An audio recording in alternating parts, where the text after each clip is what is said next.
Bab 481. Terdengar suara langkah kaki ringan di lantai atas. Langkah kaki itu sangat samar. Terdengar seperti suara seorang gadis yang sedang berjalan. Lu Yao menuruni tangga dengan seekor anjing di sampingnya. Chen Heng menoleh untuk melihat Lu Yao yang sedang menuruni tangga. Hari ini, Lu Yao mengenakan kemeja lengan pendek sederhana. Dia tampak sangat bugar, tetapi ada luka di lengan, paha, dan banyak tempat lainnya. Dari penampilannya, jelas sekali dia terluka. Dan di sampingnya, Ye Zi saat ini berwujud seekor anjing kecil berwarna putih. Namun, dia juga tampak sedikit lesu, seolah-olah tidak memiliki banyak energi. Dibandingkan dengan luka-luka Lu Yao, luka-luka Ye Zi jauh lebih samar. Terlebih lagi setelah ia berubah menjadi anjing. Ia pada dasarnya tidak terdeteksi.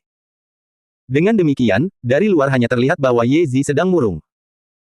Adapun hal lainnya, tidak banyak yang bisa diketahui. Tentu saja, itu hanya berlaku untuk orang biasa. Bagi Chen Heng, dia bisa langsung tahu apa yang terjadi pada Lu Yao dan Ye Zi. Apakah mereka belum pulih? Melihat kondisi tubuh Lu Yao dan Ye Zi serta merasakan luka-luka mereka, ekspresi Chen Heng tetap tenang. Ia menggelengkan kepalanya dalam hati. Dari kelihatannya, Chen Heng telah melebih-lebihkan kekuatan Ye Zi, tangan kanan raja. Cedera sesederhana itu ternyata membutuhkan waktu yang sangat lama, dan bahkan belum pulih sepenuhnya.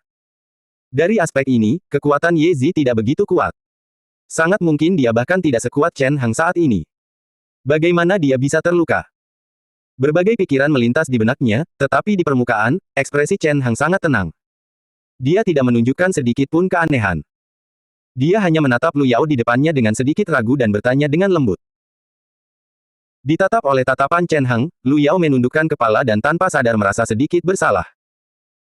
Setelah beberapa saat, dia berkata pelan, saat bermain di luar, aku mengalami kecelakaan. Dia berbicara dengan hati-hati dan memberitahu Chen Heng alasan yang telah dia sampaikan kepada yang lain sebelumnya.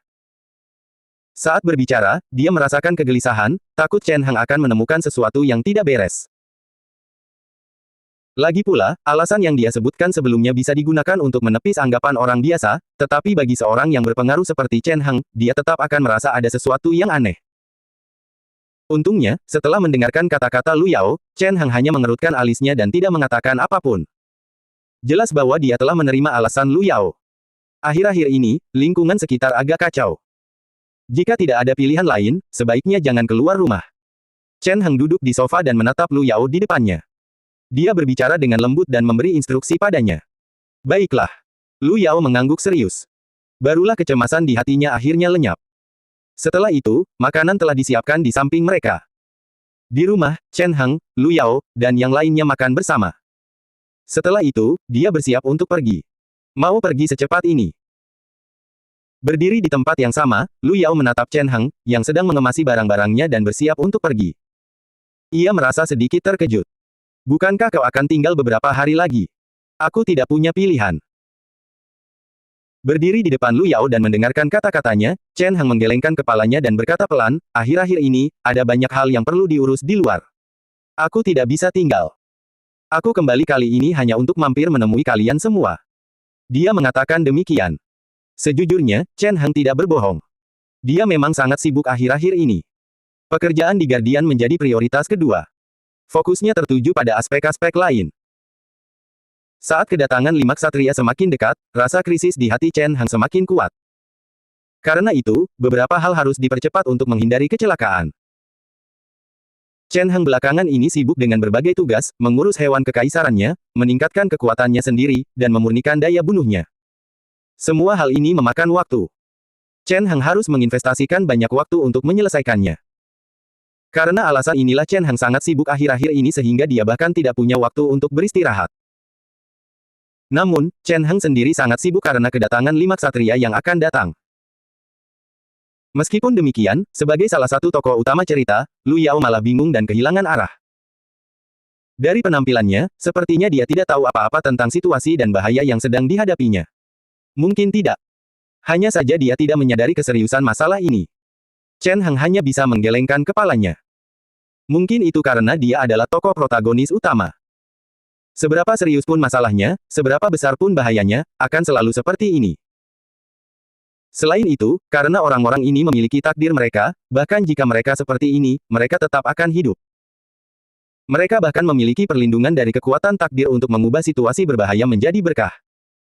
Namun sayangnya, orang-orang di sekitar mereka tidak akan seberuntung itu. Cepat atau lambat, mereka semua akan terseret ke kematian, sama seperti pendahulu Chen Heng, serta orang tua mereka. Dalam alur takdir aslinya, kehidupan pendahulunya hancur oleh Lu Yao. Ia kehilangan masa depannya yang cerah dan bahkan menempuh jalan tanpa kembali. Pada akhirnya, ia bahkan mungkin mati di tangan Lu Yao, menjadi batu loncatan bagi transformasinya lebih lanjut. Adapun orang tua mereka, mereka tidak disebutkan oleh Destiny dalam alur cerita aslinya. Namun dari sudut pandang Chen Heng, kemungkinan besar mereka tidak memiliki akhir yang bahagia. Memikirkan hal itu, dia tak kuasa menoleh. Dia melirik Lu Yao di belakangnya sekali lagi, lalu pergi. Di belakangnya, Lu Yao berdiri diam di tempat, menyaksikan sosok Chen Heng menghilang di depan matanya. Setelah beberapa saat, dia meninggalkan ruangan dan kembali ke kamarnya sendiri. Saudaraku sepertinya sangat sibuk. Setelah kembali ke kamarnya, Lu Yao teringat sosok Chen Heng barusan. Saat ini, pikiran itu tak bisa dihindari terlintas di benaknya. Dalam ingatannya, Chen Heng selalu sangat sibuk. Baik di masa lalu maupun sekarang, keadaannya sama saja. Lu Yao sudah terbiasa dengan hal itu. Tuanku, transformasi Anda selanjutnya akan segera dimulai. Di sampingnya, suara Ye Zi terdengar, mengingatkannya dengan lembut pada saat ini. Saya mengerti. Lu Yao mengangguk menanggapi perkataan Ye Zi, menandakan bahwa dia mengerti. Sudah sebulan sejak transformasi terakhirnya. Transformasi keduanya akan segera dimulai. Tentu saja, dibandingkan dengan transformasi terakhirnya, Lu Yao yakin bahwa kali ini tidak akan ada yang memperhatikannya, jadi dia tidak meninggalkan rumahnya. Cahaya keemasan samar berkedip. Di mata Lu Yao, cahaya keemasan samar melintas dan muncul. Pada pandangan pertama, itu sangat mempesona, seperti dewa, sangat agung. Setelah itu, semua fenomena aneh itu menghilang. Lu Yao kembali ke tempat tidurnya dan mulai tertidur lelap. Di dahinya, tanda emas muncul dan terjalin menjadi bentuk baru. Namun, tak lama kemudian, tanda emas ini menghilang. Semua fenomena aneh di tubuh Lu Yao lenyap. Saat ini, dia seperti gadis biasa. Dia tampak sangat tenang dan tertidur di kepala tempat tidurnya. Waktu berlalu perlahan, tanpa terasa, dan lebih dari 2 bulan telah berlalu. Selama 2 bulan, semuanya tenang di sekitar, dan sepertinya tidak terjadi apa-apa. Dari kelihatannya, meja bundar tidak melakukan apapun. Tentu saja, ini hanya di permukaan. Dalam kegelapan, masih banyak perubahan yang terjadi. Secara samar-samar, tampaknya ada kekuatan dahsyat yang menyebabkan masalah, memengaruhi sesuatu. Namun, Chen Heng tidak mempedulikan semua itu. Saat ini, kultivasinya sendiri juga telah meningkat ke level baru. Apakah saya sudah mencapai level ini? Chen Heng memandang sekeliling sambil berdiri sendirian di sebuah plaza yang luas. Tempat itu kosong di sekitarnya. Tidak ada orang lain selain Chen Heng seorang diri. Di ruang ini, dia seperti pusat dunia, mengendalikan kekuasaan absolut dan segala sesuatu yang mutlak. Sesaat kemudian, Chen Heng perlahan menutup matanya. Cahaya dunia perlahan memudar dari matanya, dan kegelapan sekali lagi menyelimuti matanya. Pada saat itu, segala sesuatu di sekitarnya tampak telah berubah. Cahaya roh sejati berkedip dan menyelimuti sekitarnya. Sebuah kekuatan baru samar-samar menyelimuti ruang ini. Angin sepoi-sepoi bertiup, dan tanah sedikit bergetar. Di kejauhan, terdengar suara serangga dan suara samar pergerakan benda. Chen Heng dapat merasakan hal-hal yang tidak dapat dideteksi oleh orang biasa dengan lebih jelas. Ini juga berarti bahwa kekuatannya saat ini telah mencapai level baru. Kekuatan Chen Heng telah mencapai tingkat puncak 4. Meskipun kekuatan pada level ini tampaknya tidak banyak, namun kenyataannya sangat mengesankan. Lagi pula, dari awal hingga sekarang, Chen Heng baru melangkah ke jalur kultivasi dunia ini selama 1 hingga 2 tahun. Dan saat ini, belum genap 4 bulan sejak ia naik ke level 4. Ia berkultivasi dengan kecepatan yang sangat menakutkan sehingga sulit dipercaya oleh orang lain. Chen Heng perlahan membuka matanya dan melihat sekeliling. Dalam pikirannya, semua fenomena aneh di sekitarnya telah lenyap, kembali normal sekali lagi. Dia berdiri diam di tempat itu, memandang ke sekelilingnya, merasakan desiran langit dan bumi. Aku masih sedikit kurang. Ekspresi Chen Heng tenang saat ia merasakan kekuatan yang meluap di tubuhnya. Pada saat itu, pikiran ini terlintas di benaknya. Jika ia mau, ia pasti sudah mencapai tingkat puncak 4 sejak lama. Alasan mengapa dia baru berhasil menembus level ini sekarang adalah karena dia ingin mendorong dirinya ke level yang lebih tinggi. Namun, dia masih sedikit kurang. Level 4 di dunia ini tampaknya seperti dunia lain. Ini adalah ambang batas yang benar-benar baru, transformasi yang benar-benar baru. Melewati rintangan itu tidaklah mudah. Tentu saja, alasan mengapa Chen Hang mengumpulkan kekuatan yang cukup untuk maju ke tingkat puncak 4 dan bahkan menembus ke tingkat 5 dengan begitu cepat adalah karena berbagai macam pertemuan yang menguntungkan. Metode penyempurnaan tanpa nama yang ia peroleh dari warisan tanpa nama adalah salah satunya. Metode penyempurnaan ini dapat meningkatkan kekuatan telekinetik dan kekuatan roh sejati seseorang. Ditambah dengan roh sejati Chen Hang yang kuat, kecepatan kultivasinya akan jauh lebih cepat. Ini salah satunya. Yang lainnya adalah Oli, yang telah dibunuh oleh Chen Hang. Dalam pertempuran itu, Chen Hang tidak hanya membunuh seorang petarung level 4, tetapi juga membunuh Oli, seorang petarung level 5. Pembunuhan seorang level 5 telah memberi Chen Hang kekuatan yang sangat besar. Lagi pula, Dewa Pembantaian memberikan peningkatan kekuatan dengan membantai, dan semakin kuat targetnya, dan semakin mulia garis keturunannya, semakin besar kekuatan yang akan diperoleh seseorang. Kekuatan yang diperoleh Chen Hang melalui pembunuhan Oli telah memungkinkannya untuk maju pesat. Kemudian, masih ada alasan lain. Benih pembunuh Wang Zong telah memberi Chen Hang banyak kekuatan. Sebelumnya, Wang Zong telah memberi Chen Hang kekuatan membunuh yang cukup besar. Dalam beberapa bulan terakhir, Wang Zong tampaknya menjadi gila. Dia telah memberikan Chen Hang kekuatan membunuh beberapa kali lipat setiap harinya. Justru karena kelebihan pasokan kekuatan membunuh inilah Chen Hang mampu berkembang dengan sangat cepat dan mencapai levelnya saat ini. Dibandingkan dengan orang-orang di dunia ini, jauh lebih mudah bagi Chen Hang untuk berkembang. Dengan levelnya sebelumnya, sebelum mencapai level tubuh utamanya, dia hanya perlu mengumpulkan cukup banyak poin untuk dengan cepat mencapai level yang sesuai. Dia tidak perlu seperti yang lain, yang perlu menembus batasan kemampuan mereka untuk menyelesaikan terobosan yang sesuai. Secara perbandingan, kecepatannya tentu jauh lebih cepat. Tentu saja, meskipun kecepatannya lebih tinggi, dia tetap perlu memperhatikan prinsip-prinsip dasar. Kecepatan Chen Hang sudah mencapai tingkat yang bahkan membuat Chen Hang sendiri agak terkejut. Itu adalah hal yang baik baginya. Dalam situasi saat ini, inilah saatnya dia paling membutuhkan kekuatan. Setiap peningkatan kekuatan Chen Hang berarti dia akan lebih aman mulai sekarang. Setelah beberapa saat, Chen Hang berbalik dan hendak pergi. Namun, pada saat itu, ia tiba-tiba merasakan sesuatu. Ia diam-diam mengangkat kepalanya dan memandang ke langit. Di bawah pandangannya, pemandangan di langit terbentang.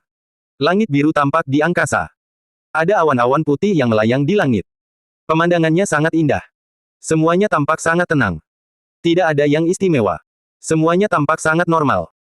Namun, Chen Hang merasakan ada kejanggalan. Ia bisa merasakan aura yang sangat kuat datang dari kejauhan. Awalnya, dia hanya bisa merasakan aura itu samar-samar. Namun, seiring waktu berlalu, aura itu menjadi semakin jelas. Akhirnya, ketika aura ini mencapai ambang batas tertentu, sebuah fenomena aneh mulai muncul di langit. Sebuah cahaya merah tua muncul. Di angkasa, sebuah meteor merah tua muncul. Ia berkelap-kelip seperti matahari merah tua lainnya dan muncul di langit. Ia muncul di langit dan melesat lurus ke sisi lain. Setelah itu, cahaya itu menukik ke arah yang tidak diketahui. Pada saat itu, seluruh dunia hening. Dunia terasa sangat luas dan menakutkan. Aura mengerikan yang menyerupai aura dewa di langit terpancar. Tidak ada awan di langit. Semua angin dan awan lenyap. Mereka terpengaruh oleh aura itu dan langsung tertarik serta menghilang. Pada saat itu, seluruh planet tampaknya terpengaruh oleh aura misterius itu. Planet itu mulai bergetar tanpa alasan yang jelas. Bahkan rotasinya pun tampak berhenti. Pemandangan mengerikan ini berlanjut untuk waktu yang lama. Setelah setengah jam penuh, pemandangan aneh di hadapan mereka benar-benar menghilang. Baru pada saat itulah orang-orang di planet ini menyadari sesuatu. Sebuah kekuatan dahsyat yang menakutkan telah datang dari luar angkasa dan mendarat di planet ini. Dan aura menakutkan itu milik Ksatria Merah Tua. Chen Hang melihat ke arah jatuhnya meteor merah tua itu. Ekspresinya tampak sangat serius. Apakah dia baru saja turun? Ksatria Merah bukanlah sosok asing baginya. Dalam alur takdir semula, dialah yang turun ke bintang Kika dan memaksa Lu Yao untuk melarikan diri dari planet ini. Ini adalah salah satu dari 5 ksatria meja bundar dan juga ahli terkuat di galaksi ini. Dalam ramalan Chen Hang, seharusnya masih ada waktu sebelum 5 ksatria yang agung dan perkasa itu turun. Nah, penurunan itu terjadi beberapa bulan sebelumnya. Apakah ini akibat dari membunuh Oli? Dalam sekejap, pikiran ini terlintas di benak Chen Hang. Berbeda dengan rencana awalnya, kenyataannya, dia telah membunuh Oli lebih awal. Meskipun dia telah menahan pergerakan meja bundar di bintang Kika, dia tanpa ragu telah memperingatkan asosiasi meja bundar. Mungkin inilah alasan mengapa Ksatria Merah tiba lebih awal. Berdiri di tempatnya, Chen Hang dengan cepat memahami inti masalahnya. Sepertinya pertarungan terakhir akan segera dimulai. Chen Hang berpikir sejenak, lalu tersenyum. Ksatria Merah telah turun lebih dulu. Ini adalah kabar buruk bagi Chen Hang. Awalnya, masih ada beberapa bulan lagi baginya, yang akan memungkinkannya untuk naik ke level 5. Saat itu, dengan kekuatan Mesya kuno, akan ada kesempatan baginya untuk melawan balik meskipun kekuatannya masih lebih rendah. Namun sekarang, ada sedikit ketidakpastian. Namun, itu tidak masalah. Karena musuh sudah tiba, mereka akan langsung bertarung. Paling buruk, dia hanya akan mati. Chen Hang tersenyum, lalu berbalik dan meninggalkan daerah ini. Dan di kejauhan, lebih banyak orang juga bereaksi. Setelah keterkejutan dan kepanikan awal, semua orang menyadari apa yang telah terjadi. Bagaimana ini mungkin? Bagaimana ini mungkin? Di bintang Kika, penduduk Federasi Kika sudah panik. Mereka tentu memahami apa arti jatuhnya meteor merah tua ke bintang Kika. Inilah yang menyebabkan ketakutan dan kegelisahan mereka. Orang pasti tahu bahwa itu tak lain adalah salah satu dari 5 Ksatria Merah. Tidak seperti Oli dan Afril, Ksatria Merah benar-benar berhak untuk mengabaikan keberadaan Federasi Kika. Federasi Kika sendiri memang memiliki kekuatan yang cukup besar. Namun, kekuatan ini tidak terlalu berarti di hadapan meja bundar. Meskipun sebelumnya mereka mampu menantang Oli dan Afril, bukan berarti mereka akan mampu melakukan hal yang sama di hadapan Ksatria Merah. Terus terang saja, jika Ksatria Merah mau, tidak akan ada yang berani menyinggung perasaannya meskipun bintang Kika dihancurkan. Paling-paling mereka hanya bisa menyuarakan kecaman dan mengucapkan beberapa patah kata. Itu sama sekali tidak berguna. Tak seorang pun akan merasa tidak gugup menghadapi kedatangan Dewa Kematian seperti itu. Kemunculan Dewa Pembunuh adalah sesuatu yang tak seorang pun duga. Namun, pada titik ini, apa yang bisa mereka lakukan bahkan jika mereka tidak memikirkannya? Di Cakrawala, jejak meteor merah masih terlihat di udara, belum sepenuhnya menghilang. Semua orang di bintang Kika dapat merasakannya. Namun, tidak seperti seruan dan keterkejutan kebanyakan orang, hanya sedikit orang yang memahami apa yang sedang terjadi. Bencana besar akan segera terjadi. Dan hingga kini, masih banyak orang yang bingung dan tidak tahu apa yang akan terjadi. Inilah yang mulia si merah tua. Di sudut bintang Kika, Afril berjalan keluar dari markas sambil memandang meteor merah yang melesat di langit, dan ekspresi fanatik muncul di wajahnya. Hebat! Yang mulia merah telah turun. Apapun yang ada di bintang ini, itu tidak akan bisa menghentikan kita untuk sepenuhnya membunuh sisa-sisa Raja Emas. Ucapnya dengan ekspresi fanatik. Di belakangnya, sekelompok orang dari meja bundar juga berdiri di sana. Seperti Afril, mereka memandang meteor merah yang melesat melintasi langit, merasakan aura menakutkan di dalam meteor itu. Ekspresi fanatik pun tak bisa dihindari untuk tidak muncul di wajah mereka. Ferrier juga bersembunyi di antara kerumunan. Saat ia memandang meteor merah yang melesat di langit, kekhawatiran samar terlihat di matanya. Hasil yang paling menakutkan akhirnya tiba. Kedatangan Ksatria Merah bukan hanya sesuatu yang ditakuti oleh Federasi Kika. Itu juga sesuatu yang paling dikhawatirkan oleh Ferrier. Sebelumnya, jika hanya Afril, Ferrier masih bisa bersembunyi di bawah kendalinya dan menggunakannya sebagai tameng untuk melakukan gerakan kecil. Namun, sekarang situasinya sedikit berbeda. Tidak ada yang berani melakukan gerakan kecil apapun di hadapan Ksatria Merah. Jika Ferrier berani melakukan sesuatu, hasilnya akan sangat menyedihkan, dan ini jelas merupakan hasil yang mengerikan. Sampai saat ini, persiapannya belum selesai. Jika Ksatria Merah menyerang dan menemukan Raja Palsu, dia mungkin tidak dapat bergerak dan membawa Raja Palsu itu keluar dari planet ini. Meskipun Raja Palsu itu adalah penipu, ia merupakan bidak catur yang sangat penting pada tahap ini. Lagi pula, jika tidak ada Raja Palsu yang menarik perhatian semua orang sebelum panggung dibuka, bagaimana mungkin Raja Emas yang sebenarnya bisa tumbuh dengan tenang? Karena itu, pada tahap ini, Raja Palsu tidak boleh mati. Memikirkan hal ini, secercah tekad terlintas di mata Ferrier. Namun dengan cepat, ia menundukkan kepalanya, dan tatapan fanatik muncul di wajahnya yang sudah tua. Seperti orang-orang di sekitarnya, seolah-olah ia merasakan gelombang fanatisme terhadap kedatangan Ksatria Merah. Sementara itu, di sebuah kota kecil di kejauhan, tepat saat Ksatria Merah turun, Lu Yao tiba-tiba mengangkat kepalanya dan memandang ke kejauhan. Sebuah meteor merah melesat melewatinya dengan aura yang tak terlukiskan di garis pandangnya, tampak sangat indah. Namun, meteor yang sangat indah itu bagi orang biasa tampak sangat berbeda di matanya. Tanpa disadari, warna keemasan samar muncul di mata Lu Yao. Setelah merasakan aura Ksatria Merah di kejauhan, tanda emas yang awalnya diam di tubuh Lu Yao tampaknya bereaksi secara spontan dan mulai pulih dengan sendirinya. Aliran kekuatan yang stabil mengalir dari dalam tubuhnya, membuatnya memperhatikan beberapa hal.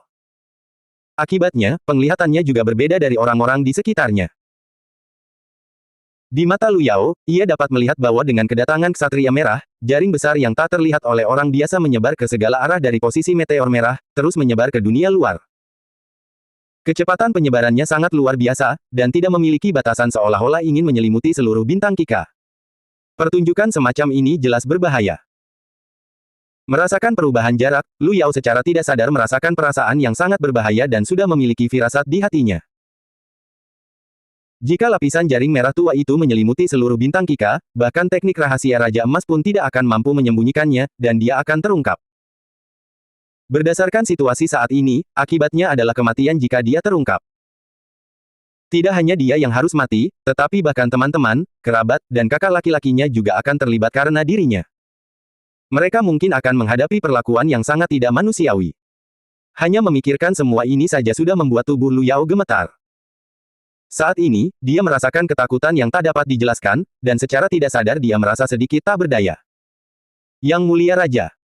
Sebuah suara terdengar dari samping. Berdiri di samping Lu Yao, Ye Zi menatapnya, yang tampak pucat dan tubuhnya sedikit gemetar, dan secerca kekhawatiran muncul di wajahnya.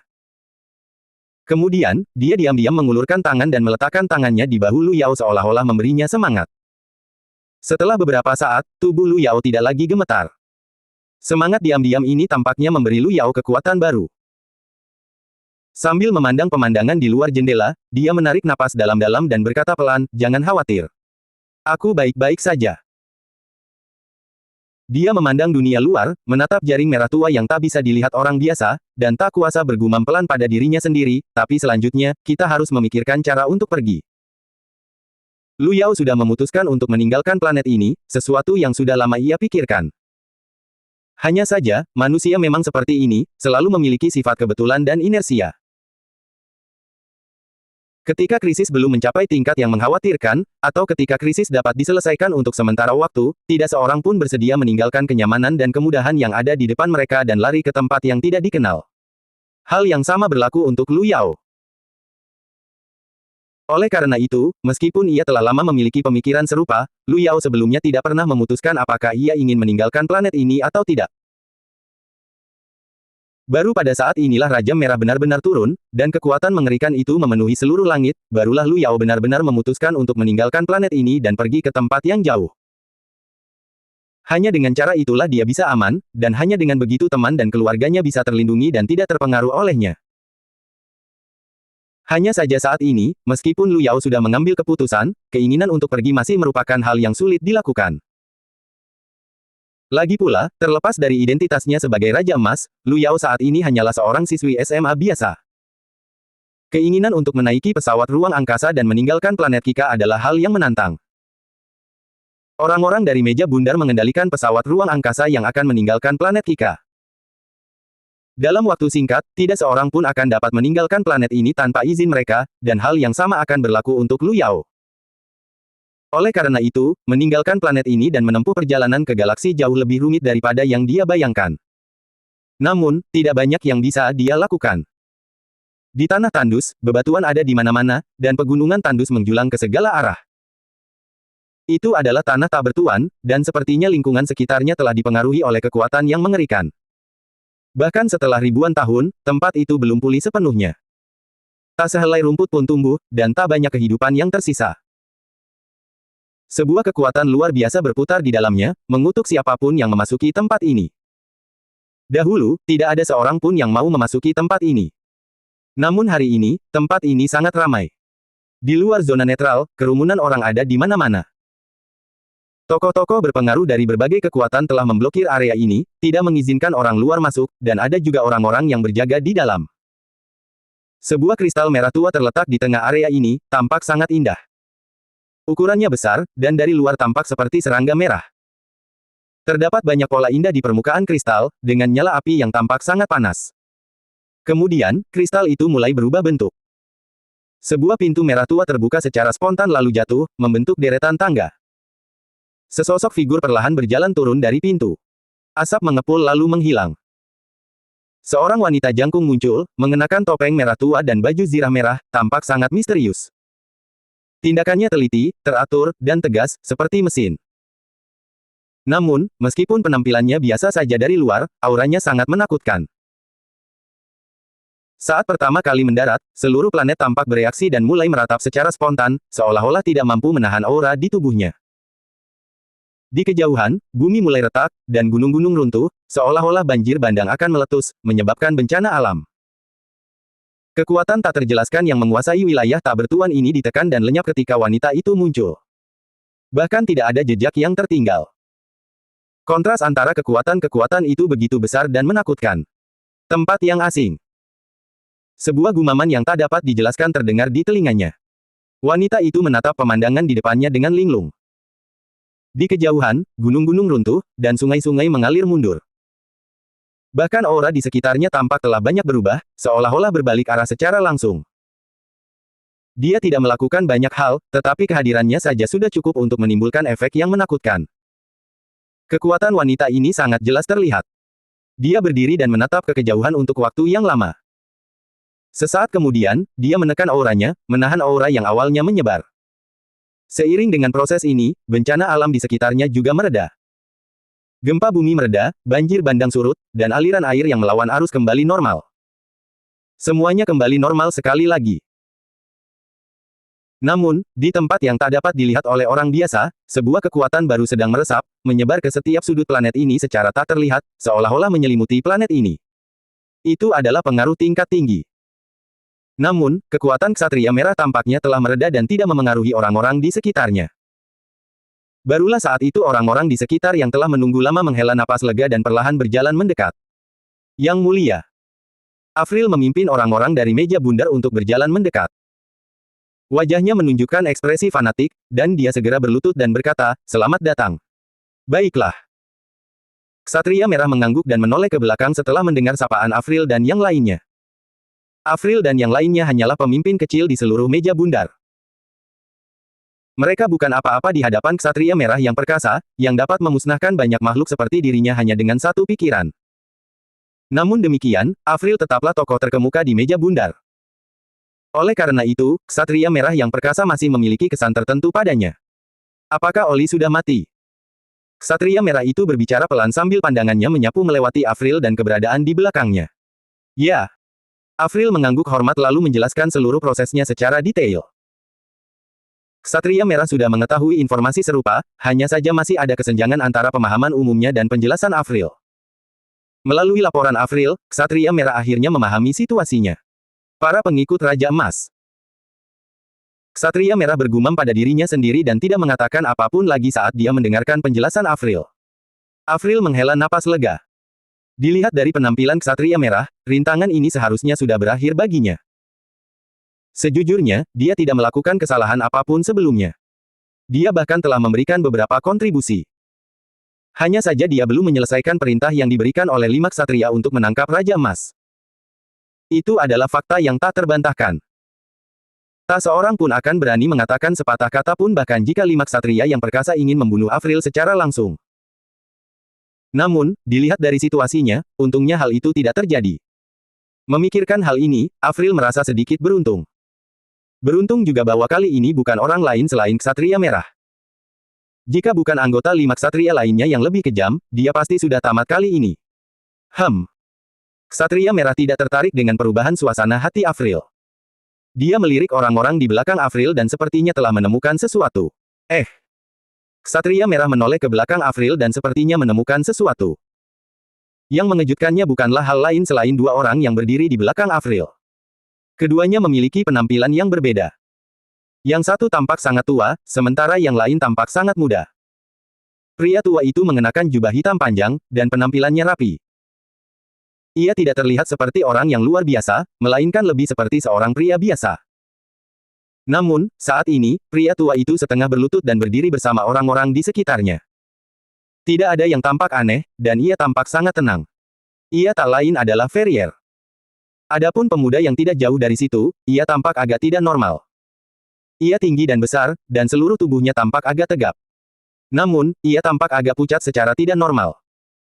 Meskipun ia berlutut di sana saat ini, tubuhnya memancarkan aura yang terkendali.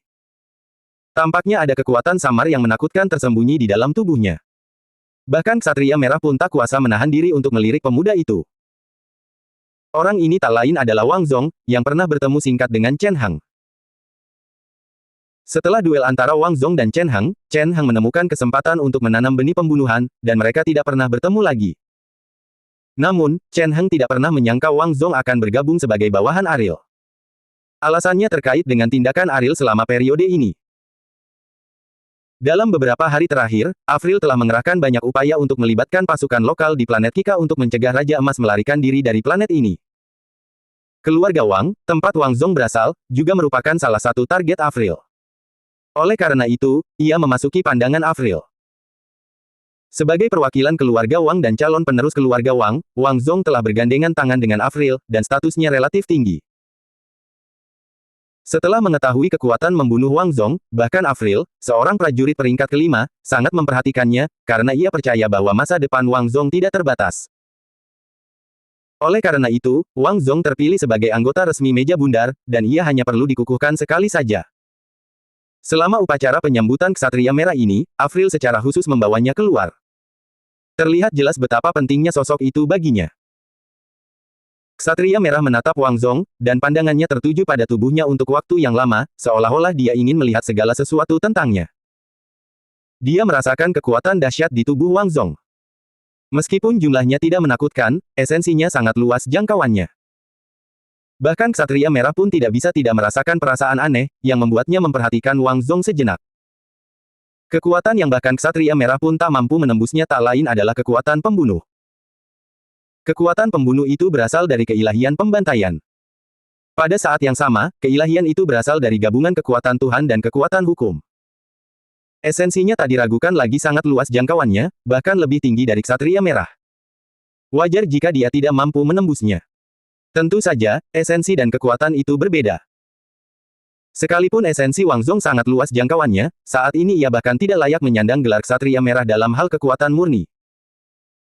Satu pikiran di hati Ksatria Merah saja sudah cukup untuk mencekik Wang Zong hingga mati, tanpa meninggalkan jejak. Ini memang sebuah kenyataan. Setelah berdiri di tempat sejenak, Ksatria Merah mengalihkan pandangannya.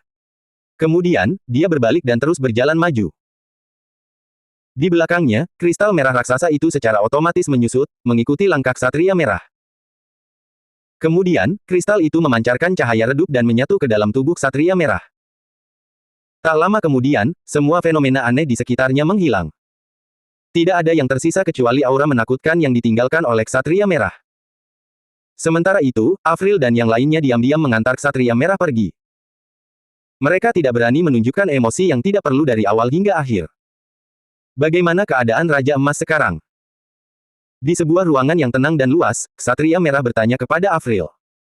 Dia seharusnya masih di sini, di bintang ini.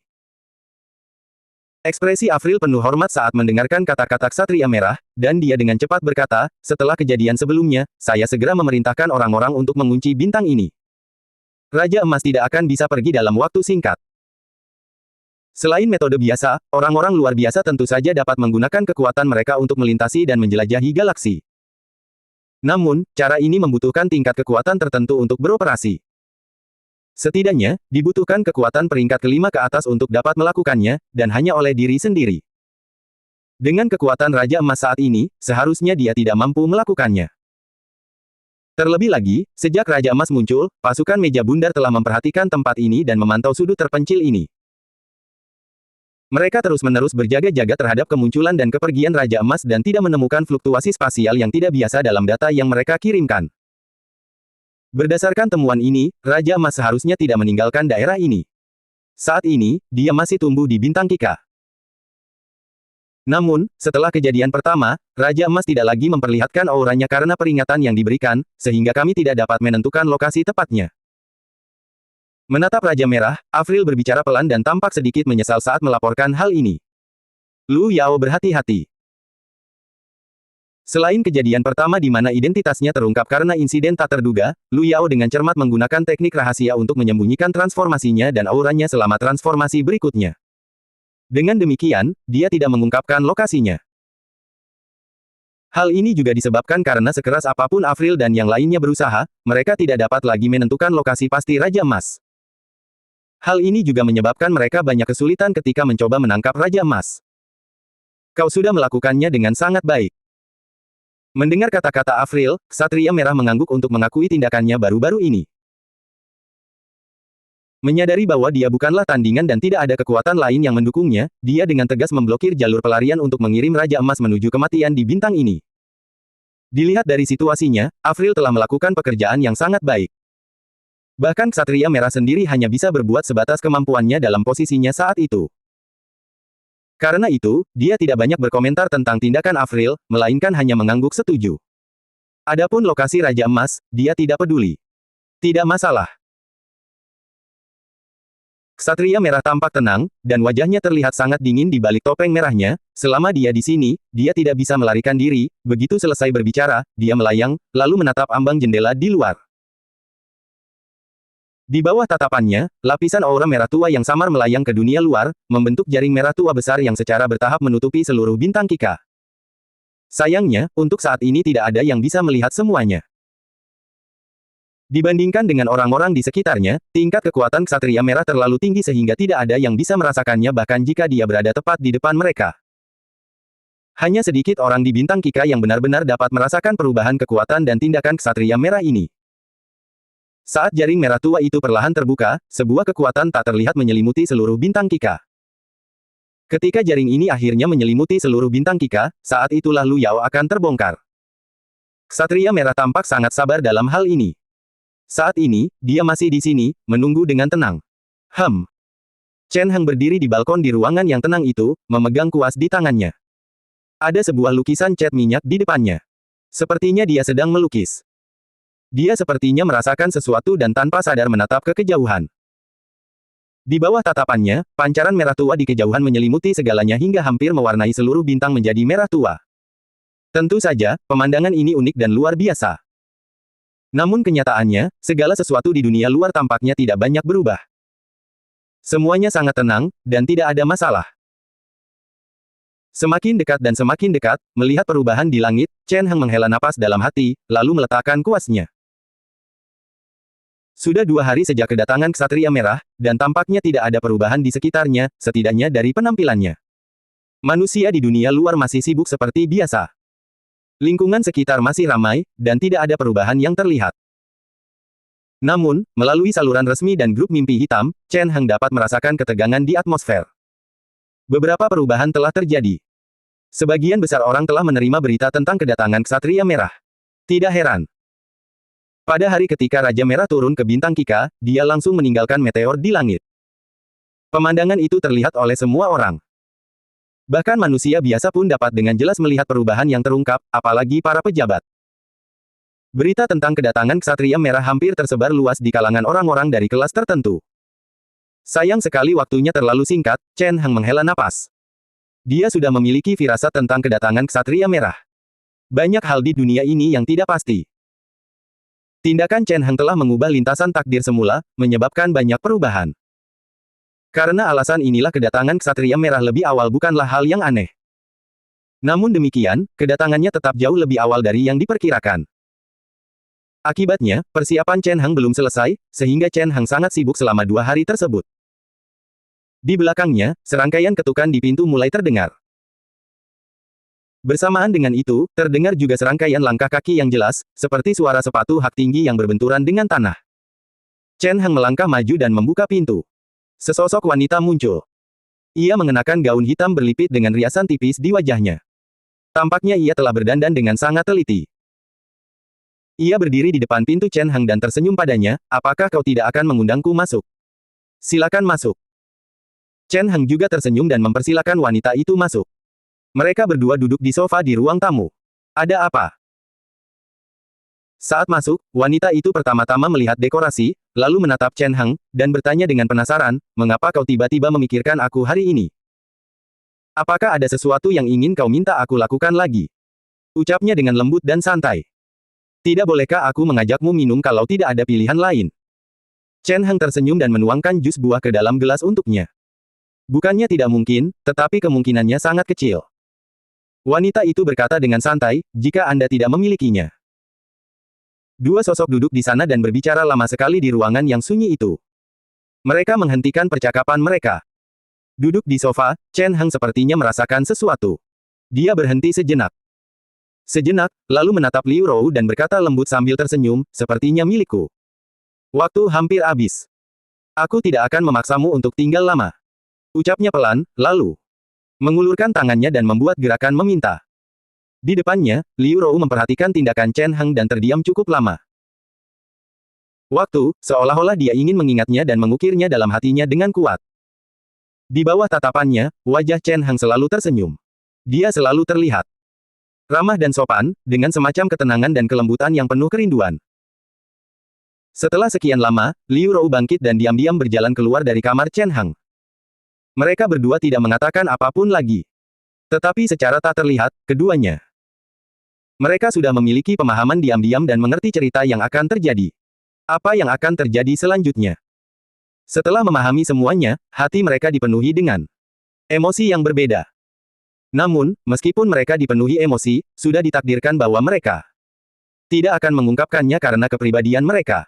Dari awal hingga pada akhirnya, ekspresi mereka sama sekali tidak berubah. Chen Heng berdiri dan mengantar Liu Rou keluar ruangan, lalu mengamati Liu Rou. Pergi. Pada saat ini, dia memiliki firasat samar bahwa setelah pertemuan ini, itu sangat mungkin dia tidak akan bertemu Liu Rou lagi. Ini sangat firasat yang tak dapat dijelaskan, tetapi pada saat ini, itu muncul. Kemungkinan besar itu tepat. Liu Rou langsung meninggalkan kediaman Chen Heng dan berjalan menyusuri jalan yang sepi. Jalan di depannya tampak sangat sepi. Terlihat sangat tua, seharusnya begitu. Sudah lama sekali tidak ada yang tinggal di sini. Liu Rou tanpa sadar berjalan ke arah area ini, ekspresinya agak linglung. Saat itu, nada dering berbunyi. Tanpa sadar, dia merogoh sakunya dan ia menyadari bahwa itu adalah nada dering telepon lain. Ia berdiri di tempatnya dan ia ragu-ragu, tetapi tetap mengulurkan tangan dan menekan tombol jawab. Bagaimana? Suara seorang pria yang berwibawa terdengar dari ujung telepon, apakah targetnya masih berada di kediamannya? Dia masih di kediamannya. Liu Rou tanpa sadar menjawab, setidaknya, masih ada. Belum ada tanda-tanda dia akan pergi untuk saat ini. Bagaimana dengan langkah selanjutnya dari target? Saat ini belum jelas. Setelah hening sejenak, dia berkata, sepertinya dia bersiap-siap untuk pergi ke rumah sakit untuk berkunjung. Setelah itu, dia akan tinggal di Dragon Academy City dan tidak berniat untuk pergi. Oke. Suara pria yang berwibawa itu terdengar sedikit gembira di telepon setelah mendengar jawaban Liu Rou, sepertinya target belum meningkatkan kewaspadaannya. Belum. Itu saja. Suara itu berpikir sejenak di telepon, lalu berkata, 3. Beberapa hari kemudian, panggil target untuk bertemu di lokasi yang disepakati dan kemudian tangkap mereka. Dia. Ada masalah. Suara itu terus terdengar. Liu Rou tak kuasa menahan diri untuk tidak terdiam. Pada saat ini, ia teringat pada Chen Senyum Heng barusan dan kata-kata yang seolah mengisyaratkan sesuatu. Apakah kamu sudah memikirkan hal ini sebelumnya? Pada saat itu, tanpa alasan yang jelas, dia teringat kata-kata Chen Heng sebelumnya. Sejak awal, ketika Chen Heng tiba-tiba memanggilnya, tidak ada meragukan bahwa pesan-pesan itu penuh dengan petunjuk dan perasaan perpisahan yang kuat. Apakah kamu sudah tahu akhir cerita selanjutnya sejak awal? Liu Rou. Ia terdiam, teringat akan suara, senyum, dan kata-kata Chen Heng. Awalnya, emosi yang stabil mulai bergejolak, dan dia tidak bisa lagi tetap tenang. Dalam kesan Liu Rou, Chen Heng selalu menjadi orang yang brilian. Mereka sangat mirip dan sangat sensitif terhadap banyak hal. Mungkin, Chen Heng sudah lama. Ia menyadari situasinya dan tahu apa yang akan dihadapinya selanjutnya. Saat ini, percakapan itu merupakan ucapan perpisahan terakhir sekaligus pengingat baginya. Jangan merasa bersalah karena beberapa hal, dan jangan merasa buruk karena beberapa hal lainnya. Hal-hal. Lakukan saja apa yang seharusnya kamu lakukan. Tapi kau malah membuatku merasa semakin bersalah. Liu Rou menggertakkan giginya. Emosi berkecamuk, dan sebuah emosi aneh muncul. Barulah ketika suara bermartabat di telepon terus terdengar dan mendesak. Ia kemudian bereaksi dan berkata, aku mengerti. Suara di telepon itu lalu menghilang, lalu telepon ditutup. Liu Rou meletakkan telepon dan mengirimkan lokasi ke Chen Heng. Selain itu, tidak ada informasi tambahan mengenai lokasinya. Dia percaya bahwa Chen Heng mengerti maksudnya. Setelah mengirim pesan, dia menemukan tempat untuk duduklah. Dia merasa tersesat, dan suasana hatinya agak murung. Saat itu, dia mengerti. Setelah 3 hari, jika tidak ada hal yang tidak terduga. Jika itu terjadi, dia akan dipromosikan lagi. Dia akan membuat kemajuan yang signifikan. Kontribusi dan meraih posisi yang lebih tinggi. Ini awalnya adalah apa yang Liu lakukan. Rou mendambakan dan memimpikannya hal itu.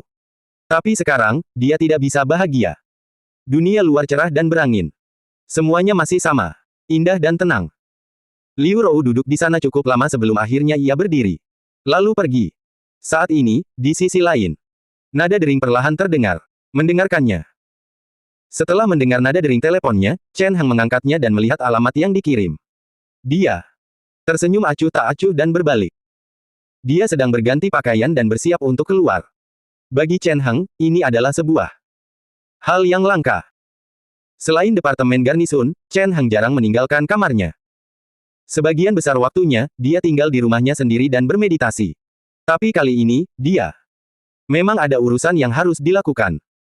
Chen Heng berganti pakaian dan meninggalkan ruangan. Dia berjalan menyusuri jalan menuju dunia luar dan segera tiba di tempat lain. Itu adalah sebuah rumah sakit. Chen Heng berjalan ke tempat yang sangat luas. Tempat itu tidak sekecil bangsal-bangsal lainnya. Dan hanya ada satu tempat tidur. Di atas tempat tidur rumah sakit itu, seorang wanita sedang berbaring. Wanita itu tak lain adalah Yang Ke. Sejak Wang Zhong di Liga Qika melukainya dengan parah, Yang Ke telah berbaring di sana. Jika dihitung waktu, sudah beberapa bulan. Namun, selama beberapa bulan ini, Yang Ke tidak bisa bangun. Tubuhnya berangsur pulih dan perlahan menjadi sehat. Namun, ia tidak bisa bangun karena alasan yang tidak diketahui. Karena itu, ia terbaring di sana, tidak bisa bergerak. Beberapa bulan telah berlalu. Pada awalnya, keluarga yang masih sangat khawatir padanya. Tetapi kemudian, ketika mereka melihat bahwa Yang Ke masih belum mampu.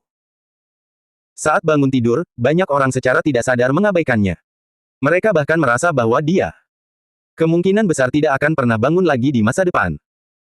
Chen Heng, di sisi lain, masih baik-baik saja. Dalam beberapa bulan terakhir, dia akan. Saya sering menyempatkan waktu untuk mengunjunginya dan menyaksikan pemulihannya sedikit demi sedikit. Dia datang mengunjunginya pada hari ini dan kemudian meletakkan bunga yang dibelinya di sini. Namun setelah melakukan semua itu, dia tidak pergi seperti biasanya. Sebaliknya, dia duduk di sana dengan tenang. Dan menatap Yang Ke yang berada di depannya.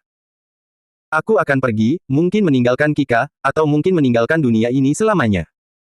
Duduk tenang di tempatnya, Chen Heng menatap Yang Ke di depannya dan berkata pelan, aku tahu kau bisa mendengarku. Meskipun kau belum bergerak selama ini. Beberapa bulan lagi, kamu seharusnya sudah lebih kurang sadar sekarang. Di depannya, Yang Ke terbaring tenang di ranjang rumah sakit. Dia masih belum tidak bergerak maupun bereaksi terhadap kata-kata Chen Heng. Chen Heng tidak peduli dengan hal ini. Aku ingin pergi, dan mungkin aku tidak akan kembali. Kata-kata lembut itu terus terucap. Terdengar suara, sebelum aku pergi, aku akan memberimu hadiah lagi. Dia menatap Yang Ke dan mengulurkan tangannya. Akhirnya, dia meletakkan tangannya di kepala Yang Ke dan mentransfer sebagian kekuatan ilahi dalam tubuhnya ke Yang Ke. Kekuatan ilahi berasal dari kekuatan Tuhan, dan tingkatnya adalah tidak diragukan lagi sangat tinggi. Meskipun kekuatan ilahi yang dimiliki Chen Heng, jumlah yang ditransfer tidak terlalu banyak, dan juga tidak terlalu sedikit. Dengan didukung oleh sedikit kekuatan ilahi ini, Yang Ke seharusnya mampu untuk ia akan bangun dengan sangat cepat jika tidak terjadi hal yang tidak terduga, dan bahkan tubuhnya pun bisa pulih dengan cepat. Awalnya, bahkan jika Yang Ke terbangun, luka-luka di tubuhnya akan membutuhkan waktu lama untuk sembuh. Waktu untuk pulih.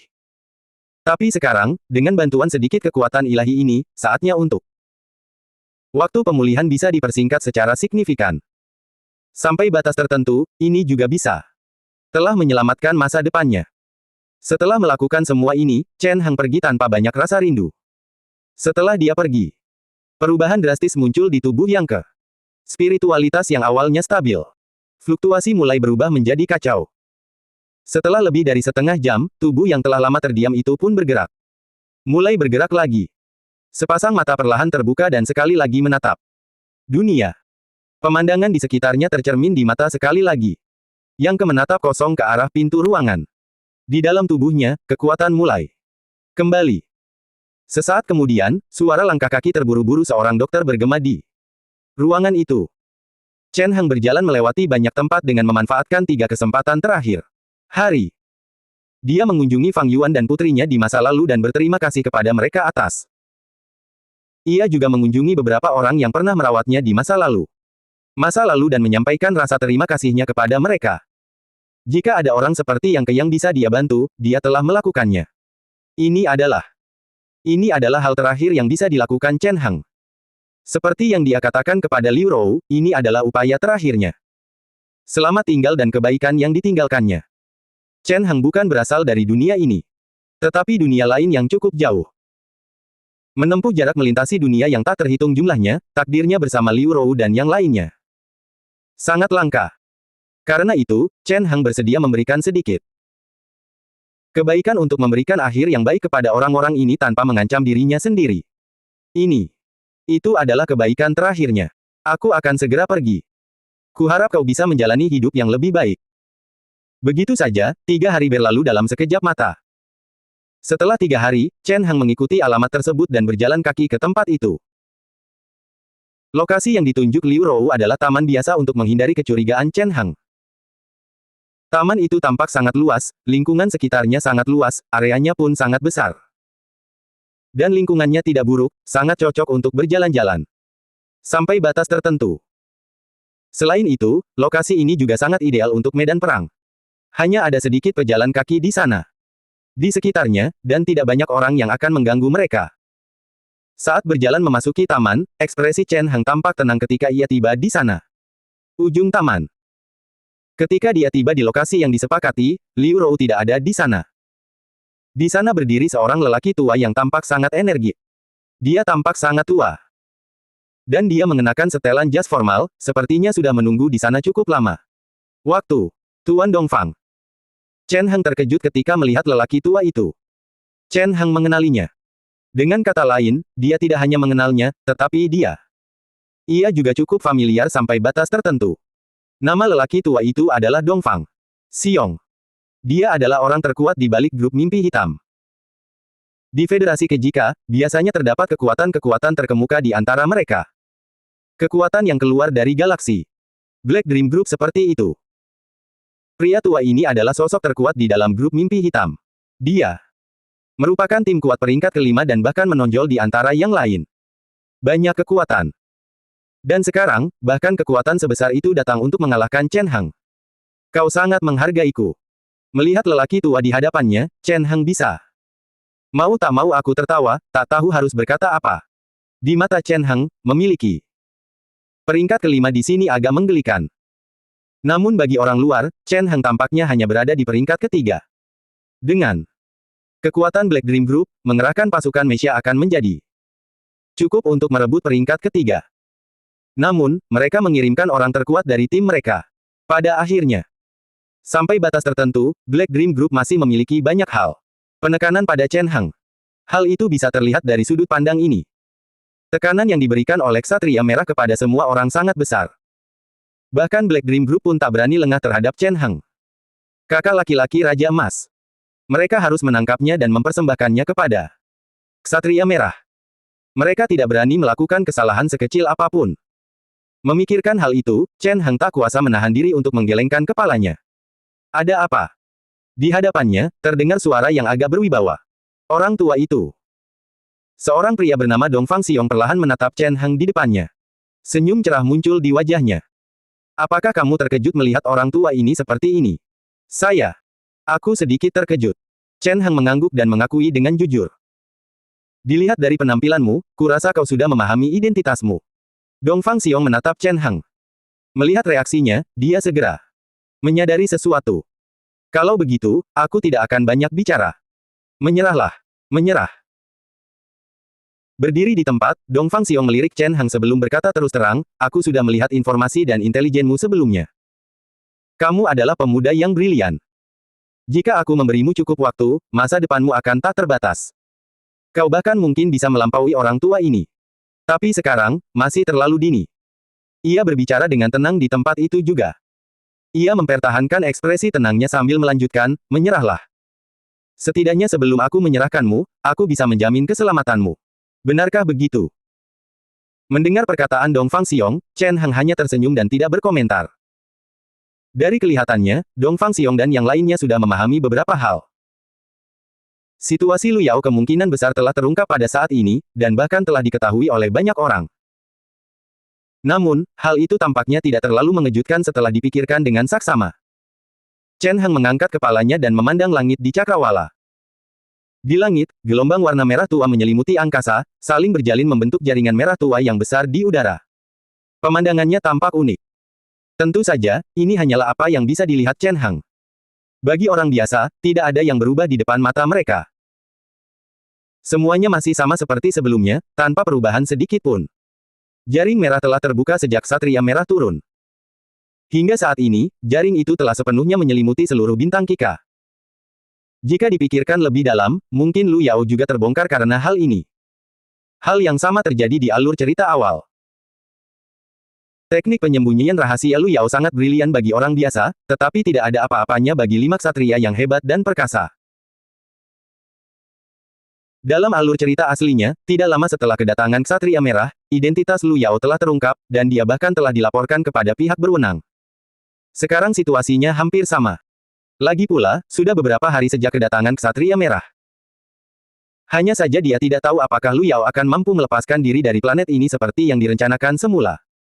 Dan pada saat ini, di kejauhan, duduk di depan ambang jendelanya sendiri, Lu Yao memandang pemandangan di luar jendela. Saat ini, dia berada di kamarnya sendiri. Karena dia telah pindah ke rumah baru, pemandangan di luar jendela sangat bagus. Tidak seramai dulu. Sekilas, ada orang di mana-mana. Di luar jendela, matahari bersinar terang. Pemandangan di sekitarnya cerah dan jernih. Lu Yao menatap pemandangan di depannya untuk waktu yang sangat lama. Aku penasaran apa yang sedang dilakukan Big Brother sekarang. Lu Yao memandang pemandangan di luar jendela dengan ekspresi tenang. Sejak Chen Heng pulang waktu itu, Lu Yao belum bertemu Chen Heng lagi. Meskipun keduanya memiliki beberapa kontak pribadi, kontak tersebut tidak terlalu dekat. Sudah cukup lama sejak Lu Yao terakhir kali bertemu Chen Heng. Dia tidak tahu apa yang sedang dilakukan Chen Heng saat ini. Dia mungkin masih sibuk bekerja, kan? Lu Yao memiringkan kepalanya, dan pikiran ini terlintas di benaknya. Menurutnya, Chen Heng selalu menjadi orang yang sangat sibuk. Dia sibuk belajar, sibuk berlatih, atau sibuk dengan pekerjaan lain. Dia jarang berhenti. Saat ini, bagi orang lain, mungkin ini adalah hari yang tepat untuk pergi jalan-jalan. Tetapi bagi saudara laki-lakinya, ini mungkin hanya hari biasa. Perasaan Lu Yao sedikit rumit memikirkan hal ini. Kamu Zi. Dia duduk di tempat itu dan menatap ambang jendela untuk waktu yang lama. Kemudian, dia dengan lembut memanggil nama Ye Zi. Dia telah duduk di sini sendirian sejak tadi hingga sekarang. Seandainya hari ini, Ye Zi pasti sudah mengomelinya karena duduk di sini begitu lama. Tapi hari ini, entah kenapa, dia tidak mengeluarkan suara sama sekali. Lu Yao sedikit bingung, jadi dia memanggil nama Ye Zi dengan pelan. Namun di luar dugaan, ia tidak menerima balasan apapun setelah selesai berbicara. Merasakan keheningan di sekitarnya, Lu Yao sedikit bingung. Bagaimanapun, Ye Zi selalu sangat menghormatinya dan selalu mengutamakannya karena ia adalah reinkarnasi Raja Emas. Biasanya, setiap kali Lu Yao memanggil Ye Zi akan langsung menjawab. Pasti tidak akan ada kejutan. Namun, hari ini tampaknya sedikit berbeda. Secara tidak sadar, Lu Yao merasa sedikit gelisah. Pada saat itu, dia tiba-tiba menyadari ada sesuatu yang salah. Dia memang telah pindah. Tempat barunya tidak seramai sebelumnya, tetapi jelas tidak sepi. Sesekali, dia masih bisa melihat tetangganya berjalan ke sana kemari. Hanya saja hari ini berbeda. Dia sudah duduk di sini cukup lama, tetapi dia masih tidak merasakan keanehan apapun. Terlalu sunyi. Secara tidak sadar, dia merasa sedikit gelisah, lalu dia mulai berteriak keras, memanggil nama orang tuanya. Semuanya persis seperti sebelumnya. Seberapa keras pun dia berteriak, tidak ada respons. Baik Yezi maupun orang tuanya seolah menghilang, dan mereka tidak merasakan respons sedikit pun terhadap kata-katanya. Tanpa ragu, situasi ini sangat tidak biasa. Kemana Yezi pergi? Mengapa orang tuanya tidak menjawab? Apakah dia keluar rumah? Berbagai macam keraguan berkecamuk di hatinya. Pada saat ini, Yezi merasa sedikit gelisah dan memiliki firasat buruk. Bersambung.